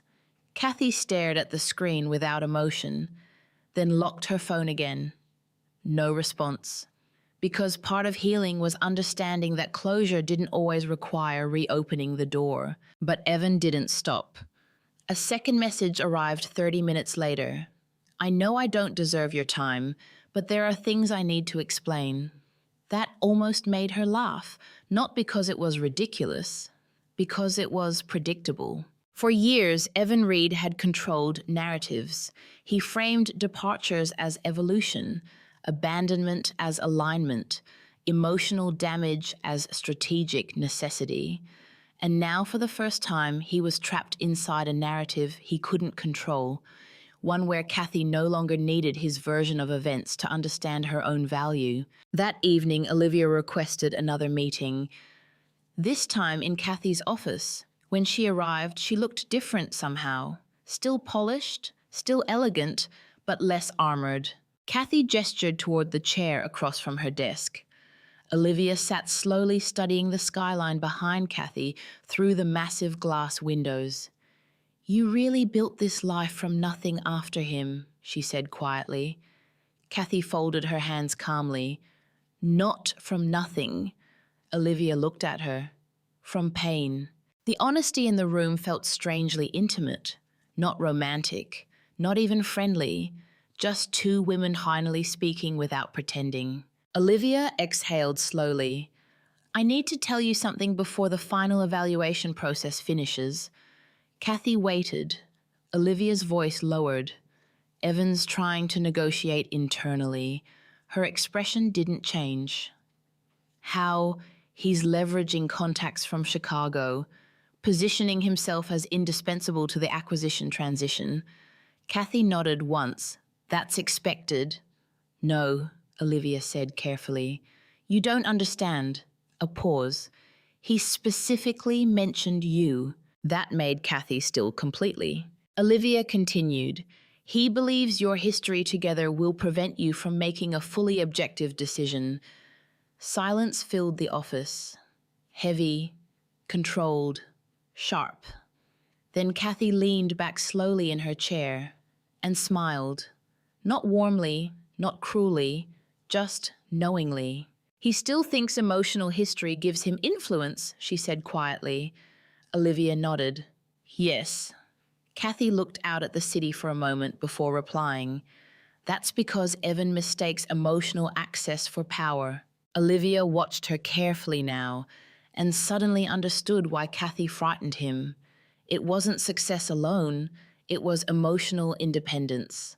The complete inability to manipulate her through guilt, nostalgia, or unfinished feelings anymore. You know what the worst part is? Olivia asked softly. Kathy looked back at her. I think he loved you the closest thing to real he's capable of. That sentence landed unexpectedly hard, not because Kathy wanted him back, but because it carried tragedy inside it. She thought about Evan in Chicago. Young, driven, restless. A man constantly sprinting toward a future he never fully understood. Maybe he did love her once, but love without emotional maturity eventually turns transactional, and transactional love always collapses under ambition. Kathy spoke carefully. Some people don't know how to value emotional safety until they lose access to it. Olivia's eyes softened slightly. And some people, she replied quietly, don't realize they've been emotionally starving until they meet someone who actually knows how to care. The room fell silent again. Then Olivia said something Kathy never expected. I'm leaving him. Kathy blinked once, not shocked, just surprised she admitted it out loud. Olivia gave a faint laugh. You know what's ironic? Kathy waited. I spent years trying to become the kind of woman powerful men choose. A pause. And now all I want is peace. That hit Kathy deeper than she anticipated, because 5 years ago she thought becoming more ambitious was the answer. Then she became successful enough to realize ambition without emotional grounding simply creates more sophisticated loneliness. Olivia stood slowly from the chair. Before leaving, she hesitated near the door, then turned back. He's going to try talking to you again, she warned quietly. Kathy nodded once. I know. Olivia studied her carefully. And if he apologizes, Kathy's expression remained calm. An apology doesn't rebuild trust, she said softly. It just confirms the damage happened. Olivia looked at her for several seconds, then gave the smallest nod. Not competitive anymore, respectful. After she left, Kathy remained alone in the office long after sunset. Seattle glowed outside the windows in silver and gold reflections. Her phone buzzed again. Another message from Evan. Please, Kathy. For the first time in years, seeing her name from him didn't hurt. It simply reminded her how far she'd traveled emotionally from the woman who once waited desperately for his attention. She opened the message thread slowly, read every word, then typed exactly one sentence. Tomorrow, 8 p.m., lobby cafe. She hit send. Not because she needed him, not because she wanted reconciliation, but because healing sometimes required looking directly at the person who broke you. and realizing they no longer had the power to do it again. And across the city, when Evan Reid saw Kathy's reply appear on his screen, relief hit him so hard it almost felt like hope. He still didn't understand the truth yet. This meeting wasn't happening because Kathy wanted him back. It was happening because she was finally ready to close the last emotional door he still believed remained open. At exactly 8 p.m., Kathy Reid walked into the lobby cafe of the executive tower. Seattle rain tapped softly against the floor-to-ceiling windows, blurring the city lights into silver streaks across the glass. The cafe was nearly empty except for a few late-night analysts hunched over laptops and a tired barista wiping down counters. Evan Reid was already there. Of course he was. Evan had always arrived early for meetings that mattered. He stood the second he saw her, and for a brief moment neither spoke. Kathy noticed immediately that he looked exhausted. Not physically, internally. The sharp confidence that once carried him through every room had cracks in it now, small, subtle fractures, visible only if you knew where to look. And Kathy knew exactly where to look. "You came," Evan said quietly. Kathy removed her coat calmly and sat across from him. "You asked to talk. Professional, controlled, no emotional invitation." And Evan felt it instantly. For several seconds, he simply stared at her, as if trying to reconcile the woman sitting across from him with the version he left behind 5 years earlier. "You look," he started. Kathy raised an eyebrow slightly. "Please don't say different." A faint smile almost appeared on his face. "You already know that line. I know most of your patterns," she replied calmly. That landed harder than she intended. Because it was true, Evan had always believed he was emotionally complex. But in reality, he was painfully predictable once someone stopped romanticizing him. The waitress approached briefly, taking their orders. Black coffee for Evan, tea for Kathy. Even that difference felt symbolic now. One consumed urgency, the other chose calm.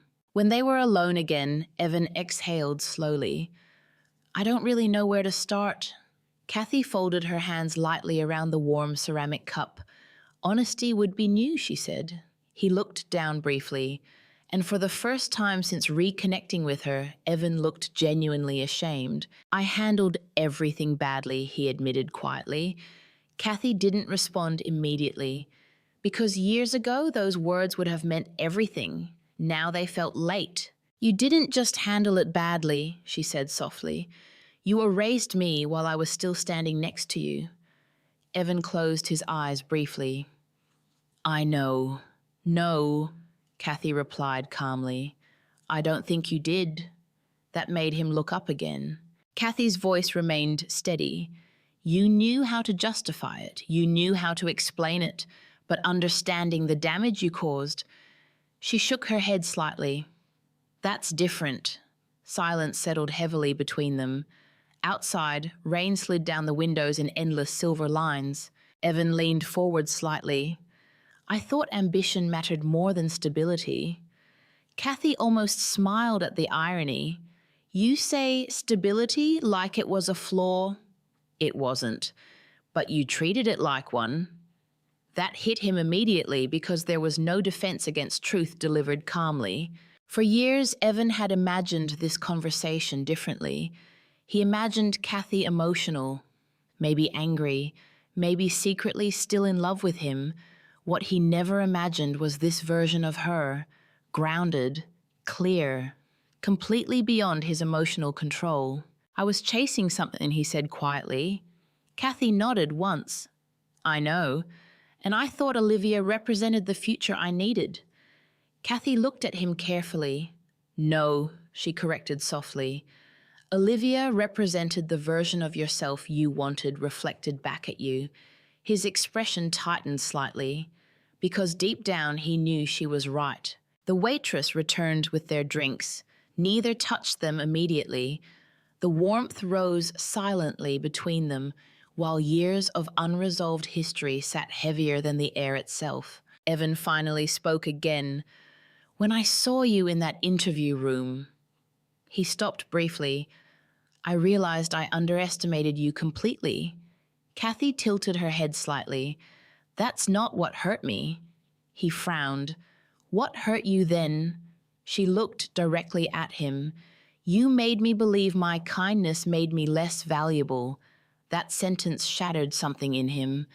Because for the first time, Evan truly understood the scale of what he'd done, not the breakup, not the betrayal. The psychological damage, the way he reframed emotional safety as weakness until Kathy herself started questioning her worth. I never wanted you to feel small, he said quietly. Kathy gave a faint, sad smile.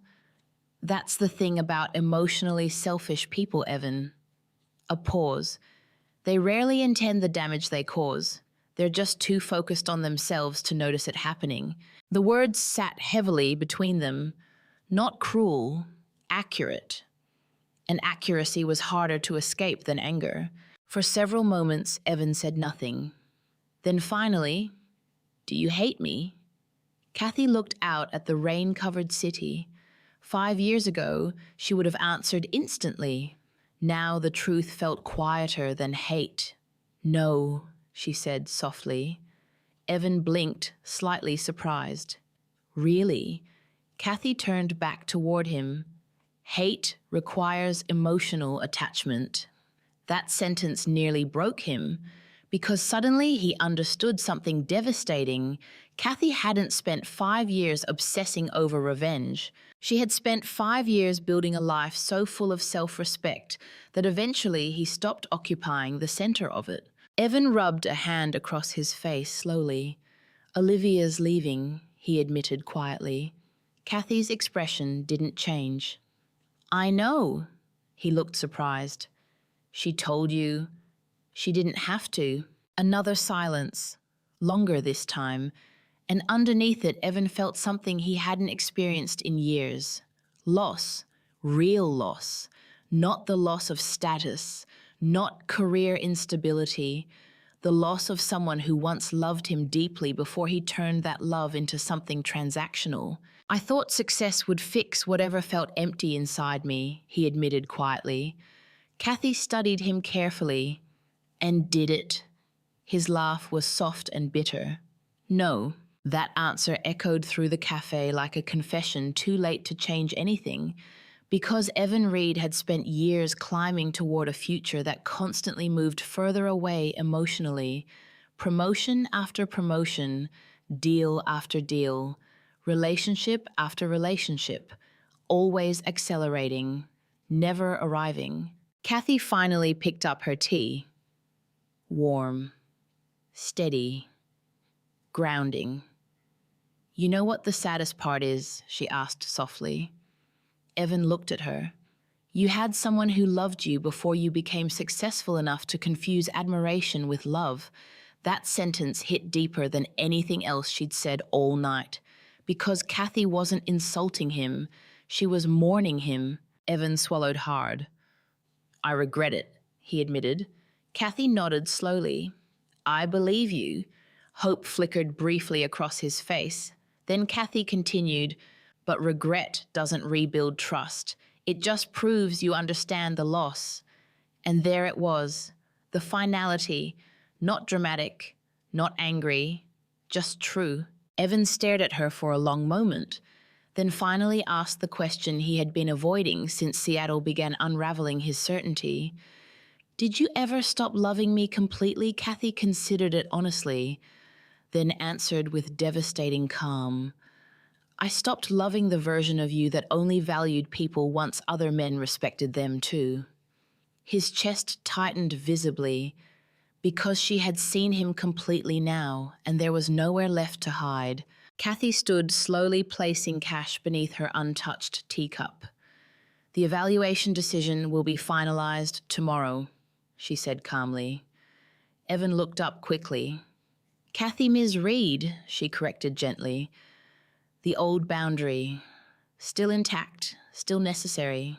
Before leaving, she paused beside the table, then looked at him one final time. You once told me I wasn't aligned with your future. A quiet beat passed. Turns out, she said softly, I was just never meant to shrink myself to fit yours. Then she walked away. And for the first time in his life, Evan Reid understood what it felt like to watch someone leave emotionally while knowing you deserved it. The final executive review meeting began at 7 a.m., cold coffee, dim lighting, a skyline hidden behind heavy Seattle rain. Inside conference room, a senior leadership gathered around a polished black table while digital evaluation reports glowed softly against glass screens. Kathy Reid sat near the center, composed as always, unreadable as always. But beneath her calm exterior, she understood the significance of this morning. Not because of Evan, because of herself. 5 years earlier, she would have entered a room like this terrified of being judged by powerful people. Now, she was one of them. Helen Park opened the meeting cleanly. "We'll finalize executive integration approvals today," she announced. "Let's begin with Reid Dynamics leadership evaluations." Kathy's tablet illuminated automatically with candidate reports. Evan Reid, Olivia Brooks, senior transition staff. The room shifted into analytical focus immediately. Performance metrics, retention patterns, risk projections. Numbers didn't care about history, and today neither would Kathy. One board member leaned forward slightly. "Evan Reid's expansion numbers are impressive," he observed. "Aggressive growth, strong investor adaptability." Another executive nodded. "But team stability concerns remain unresolved." Helen glanced toward Kathy. "Ms. Reid." Every eye in the room turned toward her, and suddenly Kathy realized something surreal. 5 years ago, Evan once defined her worth privately through comparison and emotional dismissal. Now entire executive boards waited for her professional assessment of him. Kathy spoke calmly.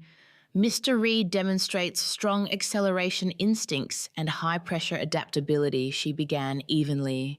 Across the table, executives nodded, then her tone sharpened slightly. "However, leadership sustainability depends on more than momentum." She tapped the screen lightly, bringing up retention analytics.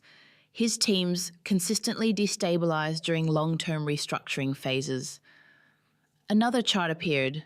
"High turnover among collaborative leadership staff suggests difficulty maintaining trust-based operational ecosystems." Silence settled across the room. Because the analysis was precise, objective, undeniable, no bitterness, no revenge, just truth backed by evidence, and somehow that was far more powerful. One executive frowned thoughtfully. "You believe his leadership model creates instability." Kathy met his gaze calmly. "I believe Mr. Reid excels at building upward momentum," she said. A pause. "But not emotional infrastructure." Helen watched her carefully, because both women understood the double meaning beneath the sentence. Across town, Evan sat alone in his hotel suite, refreshing his inbox every few minutes. He barely slept after the cafe conversation. Kathy's words kept replaying in fragments. "You made me believe my kindness made me less valuable. I built myself. Regret doesn't rebuild trust." For the first time in years, Evan felt something deeper than failure. Exposure. Because Kathy had seen through every justification he built around himself. And worse, she was right. His phone buzzed. A message from Olivia. "I'm withdrawing from the process." Evan stared at the screen in disbelief, then immediately called her. She answered after 2 rings. "You're serious?" "Yes." "Why?" A long pause. Then Olivia's voice came softly through the phone. "Because I'm tired of building my life around people who only know how to value ambition after it becomes useful to them." That hit him instantly, because he recognized Kathy's influence in the sentence. Not manipulation. Clarity. "You're throwing away a major opportunity," Evan argued. Olivia laughed quietly. "No," she replied. "For the first time, I think I'm choosing peace over performance." Then she hung up, and suddenly Evan sat alone in silence, so complete it felt physical. Back in conference room, final evaluations continued. Candidate after candidate, strategic recommendations, leadership integration decisions. Then Helen reached the final section, executive transition recommendation, Evan Reid. The room stilled again. Helen turned toward Kathy directly. As lead evaluator, your final recommendation. For one suspended moment, the entire room disappeared emotionally. Not because Kathy was overwhelmed, because she suddenly saw the full distance between who she had been and who she became. She remembered crying alone in her car after Evan left, questioning her worth, her ambition, her future. She remembered believing she had lost everything when he chose someone more aligned. And now she sat inside the room deciding whether the man who broke her emotionally deserved access to the future he once excluded her from. Kathy finally spoke. Based on long-term leadership sustainability concerns, she said calmly, "I do not recommend executive integration approval for Mr. Reid. No hesitation, no emotion, just decision." One board member looked surprised. "You believe the risks outweigh the performance upside?" Kathy nodded once. "Yes." Another pause. Then leadership without emotional accountability eventually destabilizes everything around it. Silence followed. Heavy, professional, final. Helen studied Kathy carefully before closing the file. Recommendation accepted. And just like that, it was over. No dramatic revenge speech, no public humiliation, just consequences. Clean, structured, real. Later that afternoon, Evan received the official notification email. After careful review, we will not be proceeding with executive integration at this time. Professional wording, polite tone. But the meaning hit like collapse. He read the message 3 times before lowering the phone slowly. Rejected, not by strangers, by a system Kathy Reid now belonged to naturally. And for the first time in his life, Evan understood what true power looked like. Not domination, not ego, not aggressive ambition, quiet self-respect, the kind he once mistook for weakness. That evening, Evan arrived at the executive building unexpectedly. Rain soaked through his coat as he crossed the marble lobby, ignoring the concerned glance from reception staff. "I need to speak with Kathy Reid." The receptionist hesitated carefully. "Ms. Reid is finishing meetings. I'll wait." Upstairs, Kathy stood near the office windows watching rain fall over Seattle. The city glowed softly beneath the storm. Helen entered quietly behind her. "He's downstairs." Kathy didn't turn immediately. "I know." Helen crossed her arms lightly. "You don't have to see him." A long silence followed. Then Kathy finally spoke. "I'm not afraid to." Downstairs, Evan sat alone in the lobby cafe where they spoke the night before. Except now the atmosphere felt entirely different. Yesterday, he still believed there was a possibility of influence. Today, he understood the truth. Kathy's decision had not been emotional, which meant he couldn't negotiate it away. When Kathy finally entered the cafe, Evan stood immediately. She remained calm, elegant, controlled, free. And suddenly, Evan realized something devastating. The woman walking toward him no longer carried emotional weight from him at all. Only history. "You rejected the recommendation," he said quietly. Kathy nodded once. "Yes, you could have helped me." She held his gaze steadily. "I evaluated you honestly." A painful silence followed. Evan looked shattered now, not dramatically, but internally dismantled. "You really don't feel anything for me anymore?" Kathy considered the question carefully, then answered with brutal honesty. I feel compassion for who you could have been if ambition hadn't become your entire identity. That sentence destroyed whatever remained of his defenses. Because it wasn't hatred, it was disappointment. And disappointment from someone who once loved you deeply feels unbearable. Evan lowered his head briefly, then whispered, "I lost you." Kathy's eyes softened slightly. "No," she said quietly. "You let go of me long before you realized my value." The silence afterward felt final, in a way neither of them could undo. Outside, Seattle rain continued falling steadily against the glass.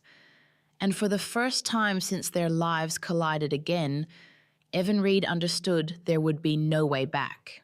Not because Kathy wanted revenge, but because she had finally learned how to live without needing his approval to define her worth. 3 weeks later, Seattle finally saw sunlight again. After days of endless rain, the city looked softer beneath the pale gold morning light, glass towers reflecting warmth instead of storms. Kathy Reid stood inside her apartment tying the final button of her cream-colored blouse, watching the skyline quietly from the window. Everything felt different now. Not because Evan Reid was gone, but because the version of herself that once needed his validation was gone too. The executive acquisition process officially closed that morning. Reid Dynamics would still be absorbed structurally, but without Evan leading the transition. Olivia Brooks had withdrawn entirely from the corporate integration pipeline and relocated to New York for a consulting position outside executive leadership. And Kathy remained exactly where she had built herself to be: stable, respected, free. Her phone buzzed softly against the kitchen counter. A message from Helen Park. "Board approved your promotion package. Congratulations, Ms. Reid." Kathy smiled faintly, not because of the title, because of what it represented. Years ago, she thought being chosen by someone ambitious meant she mattered. Now she understood something deeper. Self-worth, built quietly, lasts longer than validation borrowed from someone else's approval. At 8:45 a.m., Kathy arrived at headquarters. The lobby moved with its usual rhythm, executives rushing between elevators, assistants balancing schedules, conversations wrapped in corporate urgency. But today, Kathy moved through it differently. Lighter, as if some invisible weight she carried for years had finally dissolved completely. "Congratulations," Helen said as soon as Kathy entered her office. Kathy set her bag down. "Thank you." Helen studied her carefully for a moment. "You know, she said most people think closure feels dramatic." Kathy smiled softly, but Helen crossed her arms. "But real closure usually feels quiet." That was true. Pain had entered Kathy's life loudly. Healing had not. Later that afternoon, Kathy attended her final acquisition briefing before the weekend. Halfway through the meeting, an assistant stepped quietly into the room and handed her a small envelope. No return name, no company stamp, just her name written carefully across the front. Kathy already knew who it was from before opening it. Evan. Inside was a handwritten letter. Short, simple, nothing manipulative. For once. "I spent years believing ambition meant never looking back. But some losses don't disappear just because you convince yourself they were necessary. You were never the obstacle in my life, Kathy. I was. I hope someday someone loves you the way you deserved to be loved the first time. Evan." Kathy read the letter twice, then folded it carefully and placed it back inside the envelope. No tears, no emotional collapse, just stillness. Because finally, after all these years, Evan had spoken without protecting his ego first, and somehow that mattered. Not enough to reopen the past, but enough to let it rest peacefully. That evening, Kathy left the office later than usual. Seattle's skyline glowed orange and gold beneath sunset, the city transformed completely from the cold, rain-soaked world where this chapter began. As she stepped into the lobby, she noticed someone standing near the entrance. Evan. He looked different now. Not broken exactly, but humbled. Like life had finally forced him to sit alone with himself long enough to understand what success couldn't fix. Kathy stopped a few feet away. Neither spoke immediately. Then Evan gave a small nod. I wasn't sure you'd read it. I did. A pause. Thank you for writing it honestly. The words seemed to hit him harder than anger would have. Evan looked around the lobby briefly before speaking again. You know what's strange, he said quietly. Kathy waited. For years, I thought losing you would feel manageable because I believed I understood your value. A bitter smile touched his face. But the worst mistakes are the ones you only fully understand after the consequences become permanent. Kathy looked at him carefully, and for the first time in years, she saw him clearly without resentment attached. Not as the villain of her story, just a deeply flawed man who mistook ambition for emotional maturity. You wanted so badly to become someone important, she said softly.